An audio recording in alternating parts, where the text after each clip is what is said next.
And welcome back to the halfway point of the show, the Daily Wrap. It's potluck time. This part of the show, we go around the table and share our favorite stories of the day. Ladies, first, all in black tonight. That's right. Heather Hansen, what are you serving up? I saw a story today coming out of California where a court decided that parents could have their child removed from the home if there was any sort of danger to the child, even if it wasn't due to the parent's behavior. So the parent doesn't have to do anything whatsoever wrong. They can be completely appropriate, but if there's any sort of risk to the child, the state can remove the child from the house. So this case involved a 15-year-old girl who kept running away, and then she became pregnant, and the mother put her with the grandparents, and then the state wanted to take her away, just simply because she was a kid who was in danger. And she fought it, and the court ultimately said, whatever's in the best interest of the child, even if you're not doing anything wrong, we can remove the child. And to me, that seems like a bad idea for a host of reasons, not the least of which is who's now paying and taking care of this child any better than the parents would. You know, we've talked the other day about schools and courts being unwilling to step in when it comes to schools and the way that they treat children, and yet when it comes to parents, why not give parents the resources so that they can do it themselves? Find a way to get behavioral therapy, to get some help in the home, rather than take the child, put them in services, which we know how well those are run, and taking them into another place. It just doesn't make any sense to me, and it seems to be the trend. You know, we talk about, you see a kid walking home from school and now all of a sudden the parent gets arrested. You know, this idea that people are constantly stepping into parenting rights. It's a bad road to be going down, I think.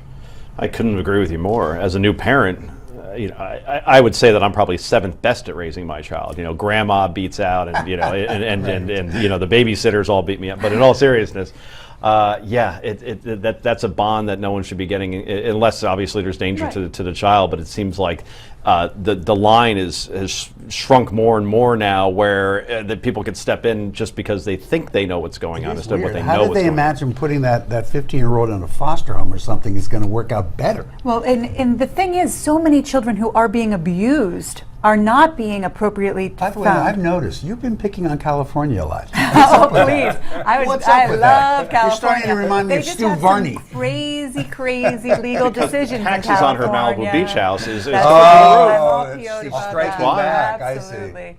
Yeah, I think that it's scary because there's so many kids who need services who aren't getting them, and then these kids that have parents who love them and want to help them are getting taken away. It just doesn't make sense. I couldn't agree more. Another great potluck. Now, this is your first potluck, Congressman Kelly. Yes. Are you nervous? I'm not nervous at all. I'm I'm really comfortable with the whole thing because, you know, Heather was talking about children that are in danger. Last night, I was participating with Hyundai. I'm a Hyundai dealer. Hyundai has an initiative called Hope on Wheels, and I have a little pin. It's called Helping Hands.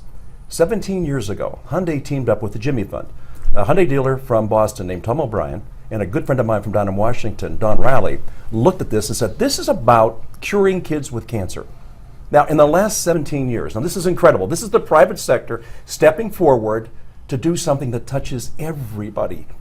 Every time a Hyundai car is sold, $7 donation from the dealer, matched by $7 from Hyundai Motor America, $14 per car. We will go over $100 million this year in donations to doctors who are working on a cure for pediatric cancer. And so I say to people, you know what?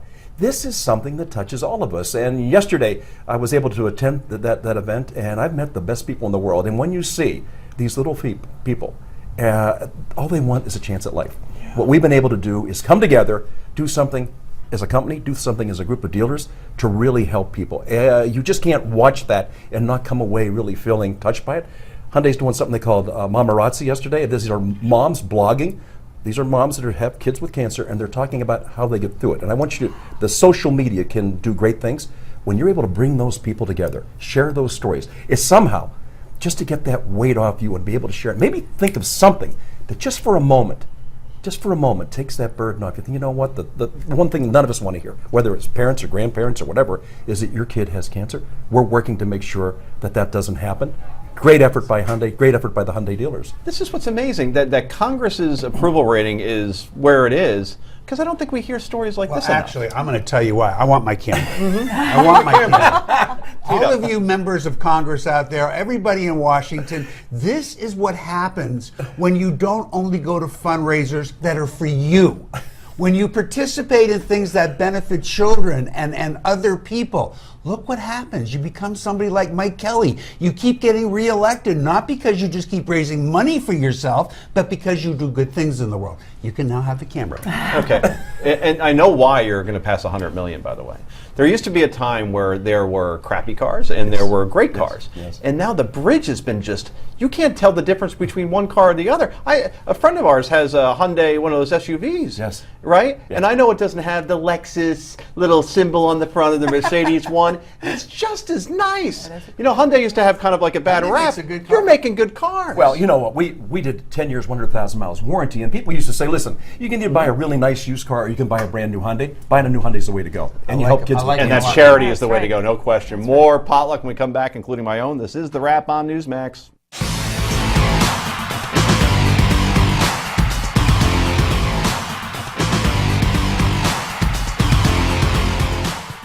And welcome back to the Daily Wrap. I'm your host, Joe Concha. If you're just joining us, we're in the middle of our potluck, where we're sharing our favorite stories of the day. Rick Unger, you bat third tonight. I'm up. Well, we've been sound talking surprised. a lot. I am. I thought yeah, I'm fourth. I usually am. I gotta say something. We've all been talking about this Iranian nuclear deal. I mean, is it a deal? Isn't a deal? I am the first to confess I don't know much about these things. I'm no expert. So I do what I think most people do. I listen to what the politicians say, and when I decide that they're just all taking political sides, I turn to the experts and I try and hear what they have to say, and when they all disagree, then I'm left like everybody else to form my own opinion. But do you know who I think is also not an expert? That would be Governor Scott Walker of Wisconsin. The same Governor Scott Walker, who we all know wants to be president of the United States, and good for him. But how does somebody who wants to be president of the United States this far out make the statement that on his first day in office, should he be elected to the presidency, he will negate whatever deal the Obama administration makes with the Iranians? Now, he might be right. It may turn out to be a terrible deal. Maybe it'll turn out to be an okay deal, maybe a great deal. Who knows what it's going to be that's so far off in the future. But I don't trust anybody who would make that much of a statement, A, without knowing the data that he'll only get to know when he becomes president, and B, this far out in front. When you are simply pandering to a base like that, you know what? You don't deserve to be president of the United States. An open mind is a valuable thing to have when you walk into the presidency. And I'm sure you all agree, right, Congressman? Do we have any Republicans on set that can retort? Well, I know, and I think all of us, we're waiting to see what the real specifics of this is, and people keep saying the devil's in the details. But I think, though, sometimes you have to look at the people advise people on how to speak on different things. I'm not criticizing Scott Walker. I think I'll do that for you. No, well, that's fine. That's my job. But I do think that right now we're looking at the framework, and there's too many ifs and maybes and buts in there. Whatever Scott Walker said, I didn't hear what he had to say. I think, though, that we're in the middle of getting ready for a really heated presidential battle, and I think people start trying to put themselves in different camps.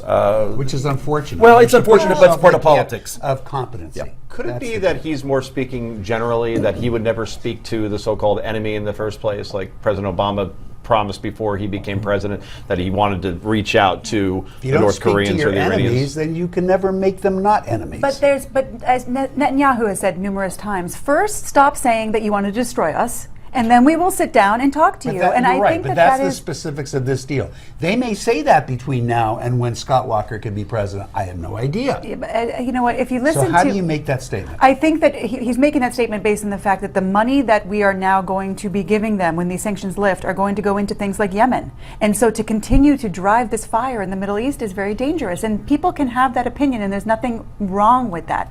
I agree more with Rubio because he said that we need to look at it, which is a big part of this. We do need to look at it. To me, a much wiser statement. And Jeb Bush said, a lot of the points that he made about the fact that we don't have a primary inspection to know what we're dealing with to start, I think that that's a good statement too. But I do think Walker has a point.